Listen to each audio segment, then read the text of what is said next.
Hello, hello, hello, ladies and gentlemen. Thank you for hitting that play button for another episode of the Heady Coleman podcast, where I am on a mission to encourage 1 million teachers weekly. And because of that, I sit down with not only teachers and have conversations. I have conversations with people who support teachers in schools. And today, ladies and gentlemen, back again, the one and only. Oh man, let me grab. Do you have one of your books so I can put it up whenever? I'm currently reading this book. Do you got one easy access? Yes. Yes. Hold that up. Hold that. Oh, here, let me hold it. Let me hold it up. I'm currently reading her book, Untold Teaching Truths. I am not a teacher. No, I'm not. But again, I am on a mission to encourage 1 million teachers. So the more I can learn about the work that they do and how to help them, the more I feel like I am going to be able to encourage them. So, ladies and gentlemen, for the second time, second time. Second time? Second time. It's just we hang out a lot, so you think that I'm here a lot. Katie Kinder, let's give it up for her. There you go. That was Thank quite you so much. How are you doing? I'm doing good. Staying busy, and I see you out. Oh, my goodness. Wow, hold on a second. This is my son. I got to answer this. Do it. Because he's currently out. Can y'all hear him? What up?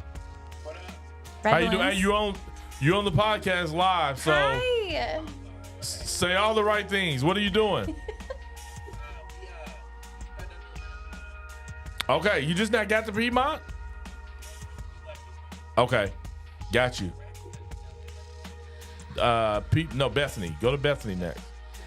Okay. All right, Zell and my mom are out delivering red balloons. Red balloons. So, yeah. Are you just checking in? You got a question? Okay. Love you. Love you.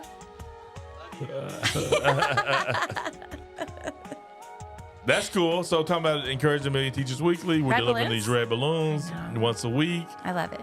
In the metro areas right now, just starting out doing it in the metro area. And so I mean, do people know, like, you got the red balloons, you got the red socks. Sometimes you wear the red beanie. Like, it's a whole, it's a whole vibe. Red cords. You're a whole vibe. Red. Yeah. And then people are like, what's your favorite color? I'm like, I'm not sure. They was like, so then they tell me it's red. It's red. Your favorite color is red if you don't know it or not. Yeah. So I'm like, I don't know. Maybe. It's like me with the blue and the teal and it's a whole brand. Let me just so you, for those of you who are watching on YouTube, let me put these on. I got it. I got to snap a picture too. He looks good in them. Hey, look at that. Yes. Now, here's the thing. I was going to say, man, I'm just going to keep these on the whole time, but I need my glasses. You need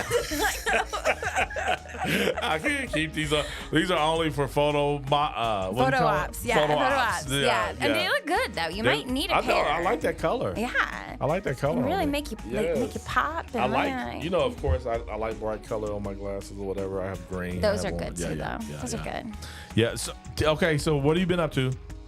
Tell me. I've been loving on the teachers. Just finished doing a classroom management workshop in Tulsa, and I got to kick off several districts in Kansas and Oklahoma in August. And it's such a blessing to be able to love on these teachers, and then I get in contact with them for the whole year. Like, I will have them come into my DMs or they'll email me, and I give out my number, and I'll get someone from Kansas saying, this happened today, what would you do? And I'm like, this is what I would do. Like, I love them, and that is my goal and mission right now, is to make sure that we can retain these teachers, because our kids need them so much. Yeah, that's a good word. Retaining teachers, because so many of them are jumping ship because it's so hard, right? Yeah. I mean, post-pandemic, I think it's 60% in the Wow. first 5 years. That is crazy. So I feel like if they get the right training, and we have a lot of emergency certs in Oklahoma and in other states. And so here is a person who may or may not have a college degree, and they're stepping into a 6th grade math class with zero training. Yeah. And so in order to keep our teachers, they need the training. They need situation, this is going to happen. What are you going to do? This is how you wrap around curriculum, something engaging, something fun. They need mentors. They need so much support. And sometimes they get inside their four walls and they don't want to ask for help and they drown and then they quit. Are they embarrassed? Oh, yeah. Yeah. Yeah. And so much educational jargon, like, and I think people who've been doing it for so long are just like, well, the IEP and the PLC and the, all the things. The and TLC. Yeah. Yeah. And then like you're sitting in a meeting and you're like, I have no idea what they're talking about. And so you don't want to like raise your hand and be like, I don't know what that means. Yeah. And so it really requires a space that is safe that you can be like, I don't know what an IEP is. Mm-hmm. It's an individual education plan. Mm-hmm. It's and I want to be that island for teachers. Like, ask me anything. What do you need? Like, I'm not your evaluator. I'm not looking at your test scores. I'm not looking at, like, come to me. Yeah. Baby teachers. You're available. I'm available. And you can help. Now, do you get many of them asking you questions based on a keynote or a talk or a seminar versus like, have they read your book? Yeah. I mean, I've gotten some business through my book. A lot of times they'll hire me to come out and train their staff, and then they'll order books as well. I was in Utah in March, and it was so fun. They made a Katie Kinder swag bag. Oh, wow. And so there was like, the blue glasses in the book and like all these different little things. And I was like, oh my gosh, I'm a celebrity here. That's cool. Which is silly because then we broke bread together. We sat down and we talked and we spent the day together. And Mapleton Junior High, shout out.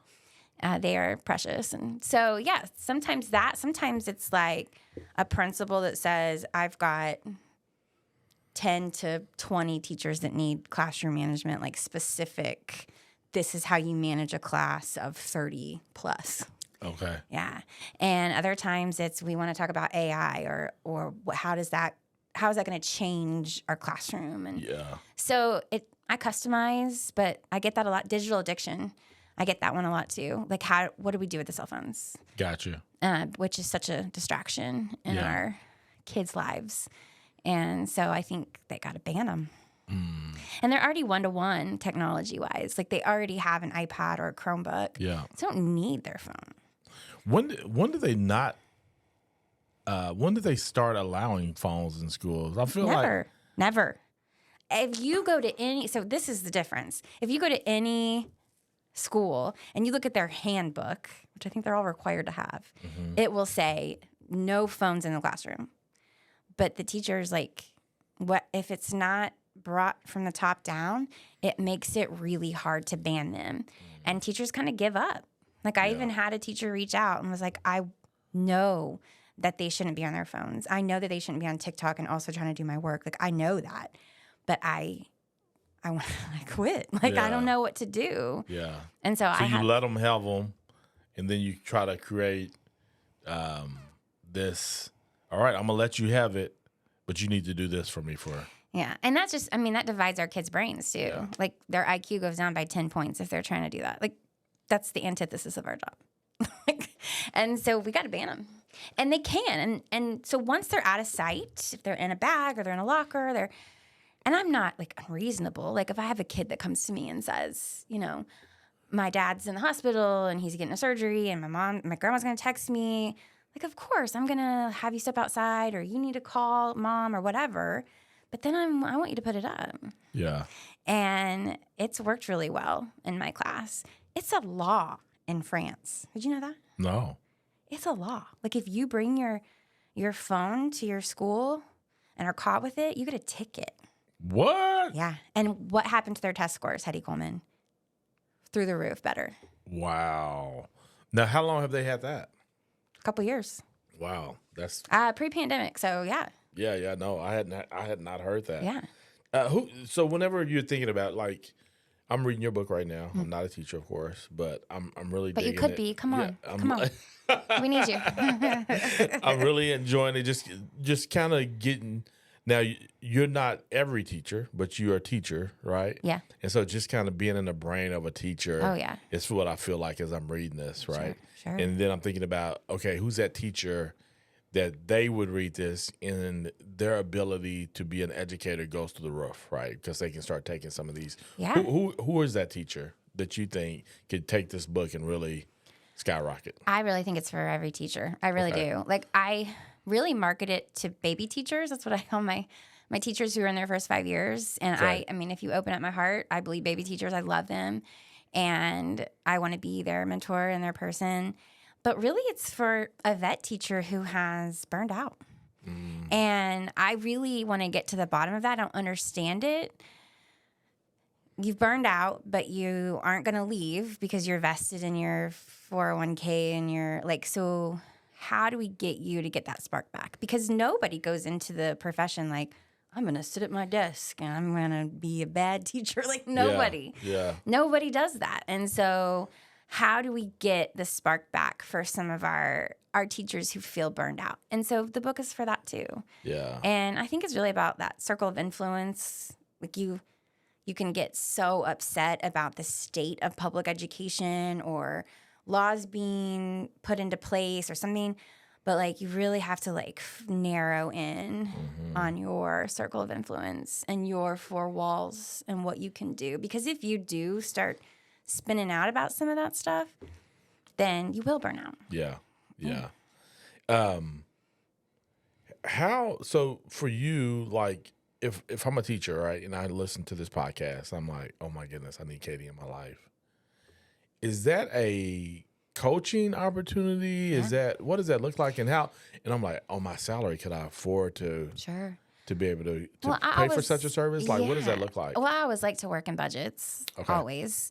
But yeah, no, I've had several contracts where I have come out and once a month and we sit and I coach their baby teachers and they have access to me. And I just think that's really important because even if you have like an instructional coach on staff or they still are in your, I don't know, there's possibility of it being unsafe. Yeah. And especially as a new teacher, you can feel that. And so I'm just like an unbiased mentor, teacher, coach that will walk alongside you in this and then you'll stay. So yeah, anything from a keynote to a workshop to several workshops to, it's just what they need. Yeah. Have you ever heard of a teacher hiring like a life coach or like a teacher themselves saying, I'm just going to pay Katie and we're going to jump on Zoom in the evening to help coach you? Do teachers do that? Like, I'm just thinking, like, you're not professionals, like leaders kind of pay for coaching and all that stuff for themselves. I don't think the school district would have to pay for that because teachers don't make enough money to be like, like even like the conferences and the workshops we put on that are like open enrollments, the schools pay for that. Yeah. Because the teachers, I mean, I still have so many friends who are working 2 jobs. Yeah. Trying to make ends meet for their families and in Oklahoma, and it breaks my heart for them. Yeah. So, but the schools do have a budget. And so, and some of it is earmarked for professional development. And so you have to use it for professional development. So remember that, teachers, that if you want to go to a workshop or a conference, or sometimes it just takes like one of those vet teachers going to this amazing conference and seeing, just getting that just spark back. And every building has a professional development budget. That's good. Yeah. It's good to know. Good to know. Talk to me about this quote. Education must not simply teach work, it must teach life. Oh, that's 100% true. I don't think that you can walk in and teach a room of kids arithmetic anymore. Like, you have to start out with that first 6 weeks, you're building relationships. You are putting in procedures. You're teaching them how to speak to each other. One of the main things I do in my class is that they have to learn to speak. Like, we've got our kids coming to us and they don't know how. Like, to sit here like this, they would lose their minds. Like, where's my phone? Like, what? And it's such a skill that we have to teach now. And so, absolutely, we have to teach life and humanity. Like, we have to tap into their empathy and tap into how to be a good person. Yeah. 100%. Yeah. No, I like that you said that because one of the notes that I wrote down, and I just wrote this down, face to face on page 105 out of your book. And you talk about why this is an imperative to being able to be successful in life and in the classroom. And Yeah. but if parents are doing it, like, what do we like? As parents, we're on our phones all the I time. know. Even when I'm talking to my kids, I'm on my phone. I You know, know. like I'm talking on the phone and feel like this is okay, but it's not. And our kids are taking that to the classroom. I really think, and this is something that teachers can, because we do have to be in community with parents and principals and the community at large to raise these babies, is what I say. And so as a teacher, you can be like, well, I need the parent to do this. And that's not something you can control. Yeah, right? It's out of control. But if I've got a parent and I've got their ear, I would say family dinners without tech is really important. And there's research based on that. Like the amount of kids who graduate from high school and college and go on to be successful because they had family dinners. I mean, that's easy. And I say that's easy. That comes from a place of privilege. Maybe it's not easy. Maybe it's mom's working a job at night and, you know, dad's not home or you have to take care of siblings. Like, I get that. But if I did have a parent ear, I would say, you know, no technology after 7 p.m. Mm-hmm. And my kids have to charge their phones in my room because it's it's digital addiction. It is, Dr. Nicholas Kadaris calls it digital heroin. And that's why we're addicted too. But we have fully grown prefrontal cortex. Yeah. They don't. Yeah. And so I think it's really creating spaces to have a meal and talk and to say, I pay for that phone, put it up. Mm-hmm. But yeah, you got to put yours up too. That's hard. Yeah, yeah. Yeah, you got to lead by example. Yeah, you know, is what I think that's the way that I try to go about life, is like just trying to lead by example. And sure, and I say that to teachers too. Like, nothing broke my heart more as an instructional coach when I'd walk the building and teacher was just at their desk on their phone, and I'm like, oh yeah, come on, like let's get up, let's love on. Like, we have this opportunity to love on these kids in front of us, and like somebody's on Etsy or something. Yeah. And I get it. Like, I want to scroll too. Like, I can look at TikTok and wake up 3 days later. Like, I get it. Like, okay. I'm not a TikTok person, but don't start, Heady, because then it's done. Like, it's done. Now my husband doesn't have it, but we're in bed like looking at TikToks, and he's like together, like watching TV. Yeah, he's like pull up the dog videos. Like, I'm like, okay, like. That is hilarious. And now it's like a romantic thing. Like, hey, you want to watch TikTok? Like, hey, tonight, let's watch TikTok together. Let's watch TikTok. He's like, I was romantic. I asked to watch TikTok with you. What else do you want? That is too funny. I remember, and I don't know if my wife still is on TikTok or not, but she was telling me one night, like, she had got into just a scroll fest or whatever. Scroll fest. And then she says TikTok asked her, do you think you should go to bed now? TikTok was like, listen, lady, it's too much.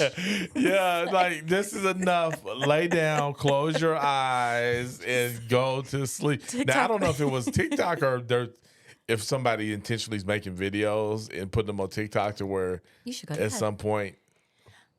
Well, it's that Netflix thing too. Like, when you're watching Netflix for like 8 hours and Netflix pops up and it's like, Yeah.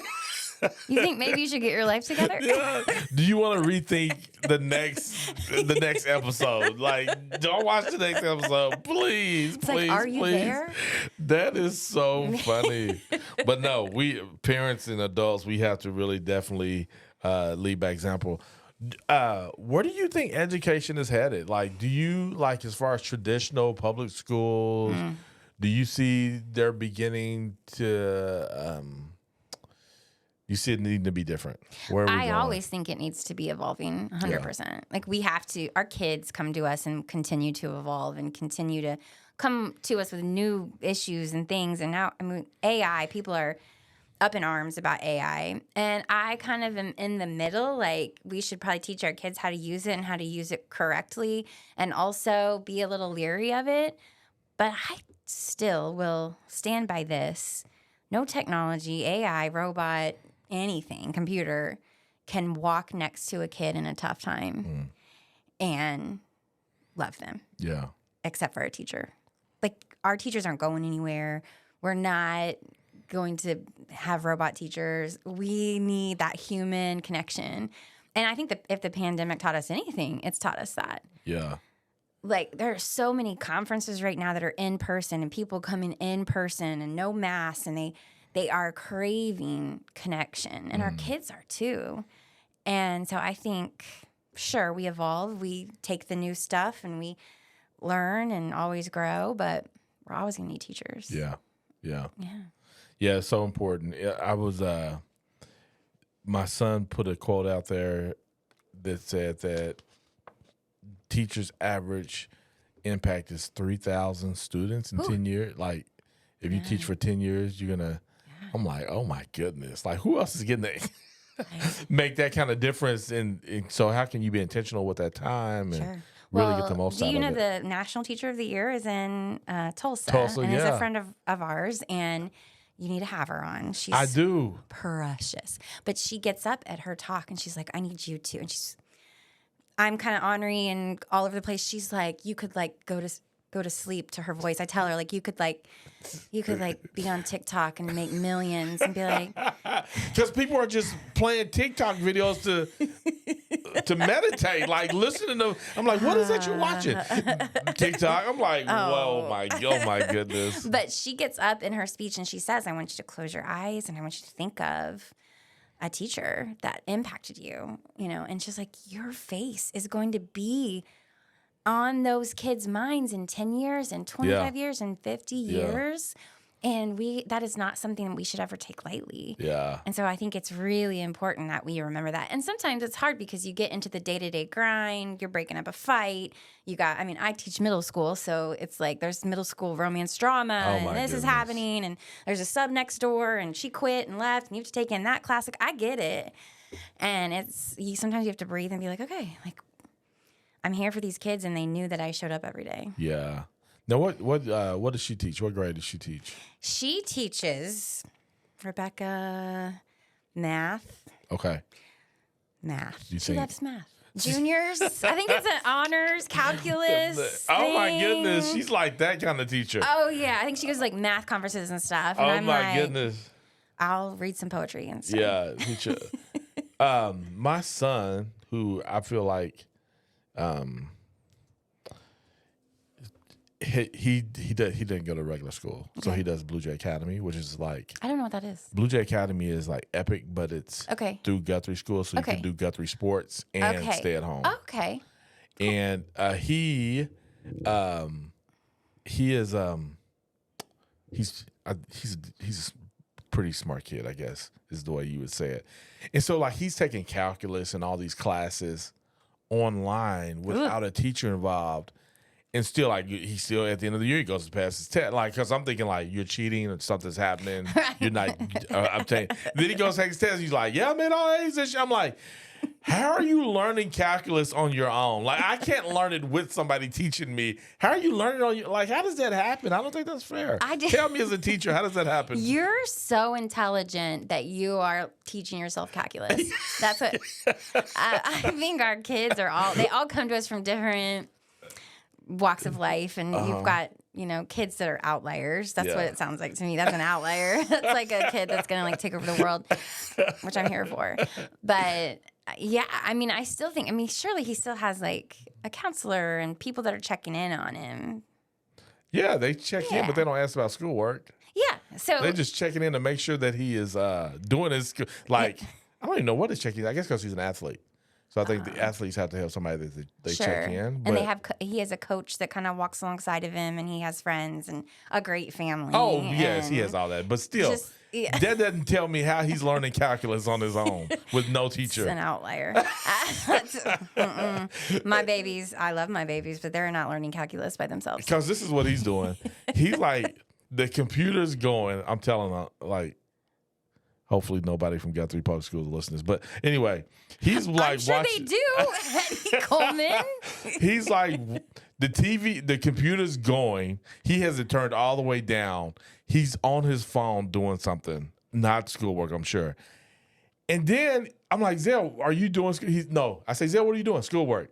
I'm like, but the computer's turned down and you're on your phone. Yeah, no, I'm doing schoolwork.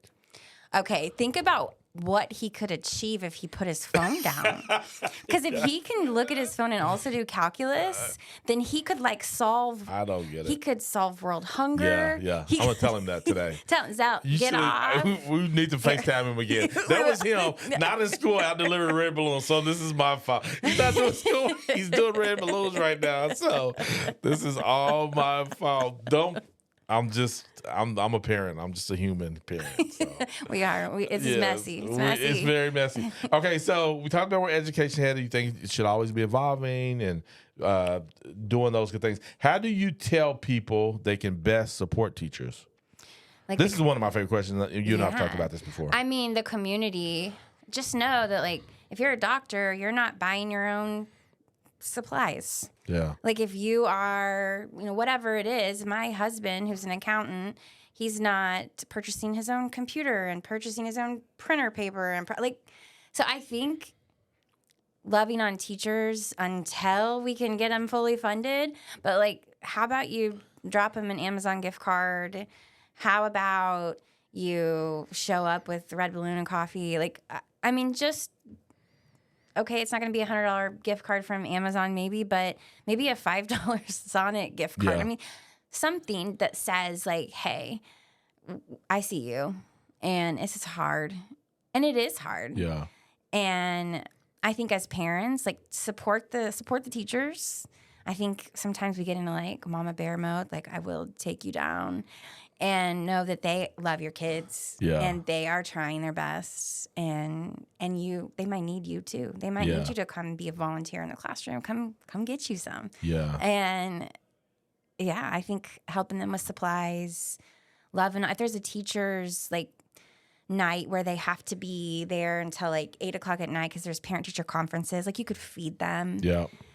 Anytime. I mean, a lot of the churches around my school will feed us on those nights. And I mean, it just shows that you aren't alone. Yeah. And that the community sees you.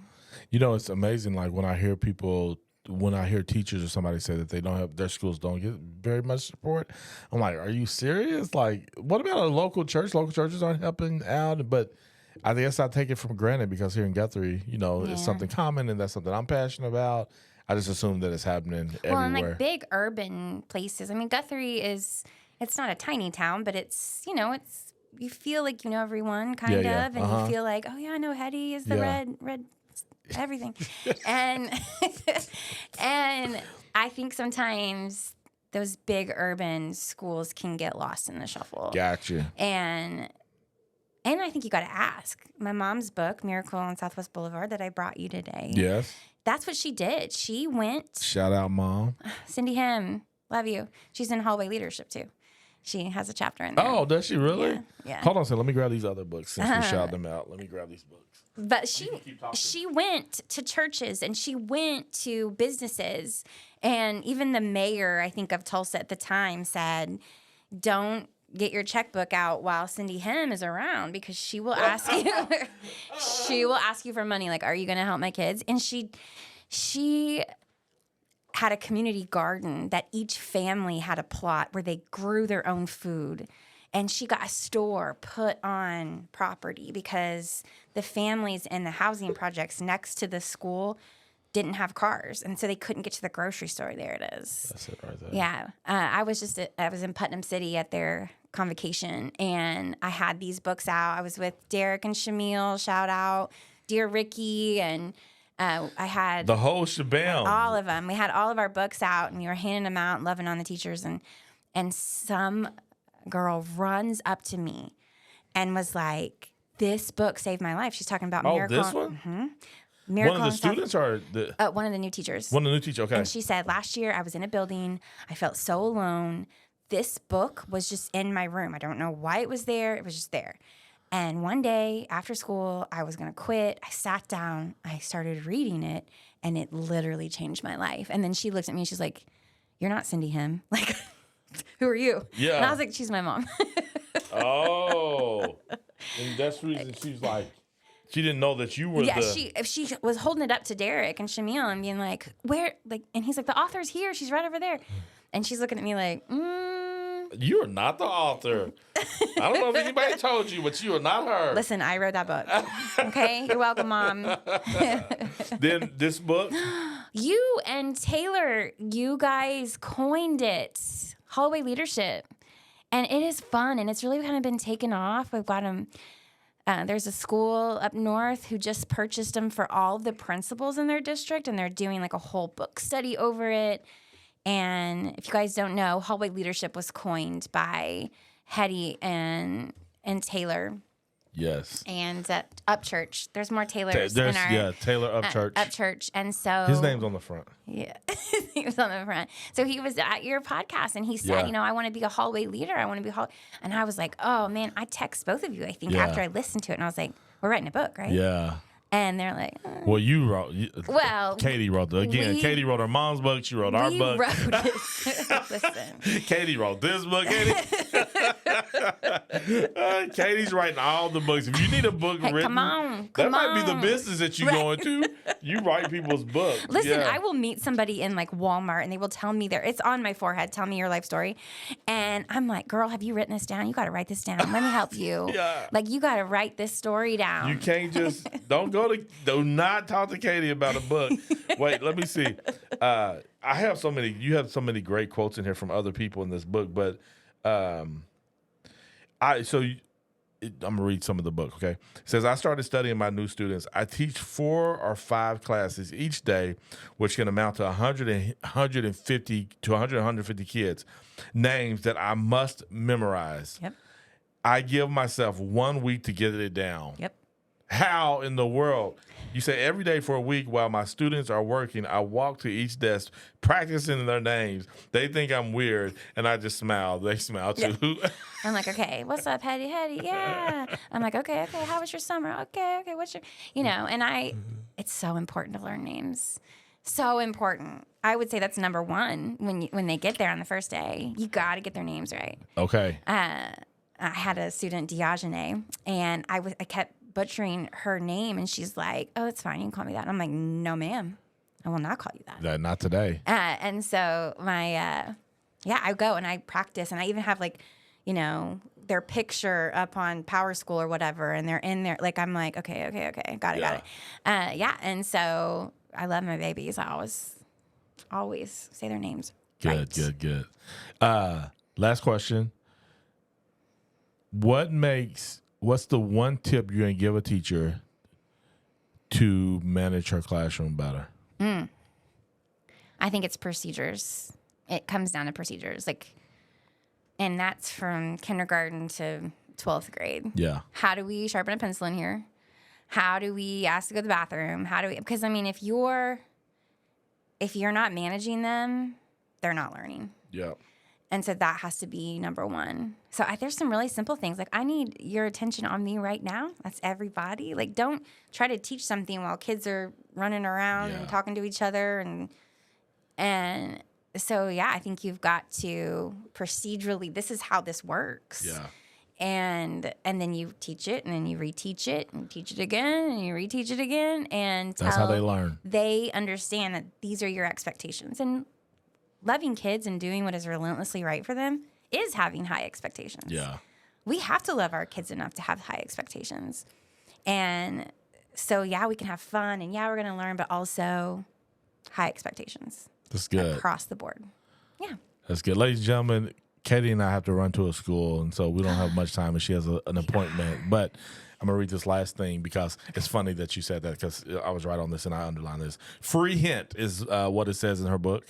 Kids don't want an out-of-control, free-for-all classroom. True. That is scary, breeds disrespect, and people can get hurt. Remember, ladies and gentlemen, as we get ready to close, we love our students. We hold them to high expectations, and that's exactly what you just said. Yeah. So we push at them. We expect kindness. We are family, but we are not friends. Just like the most effective parents are not the peers of their own children. So many times in my career, I've had kids start calling me Mama Kinder.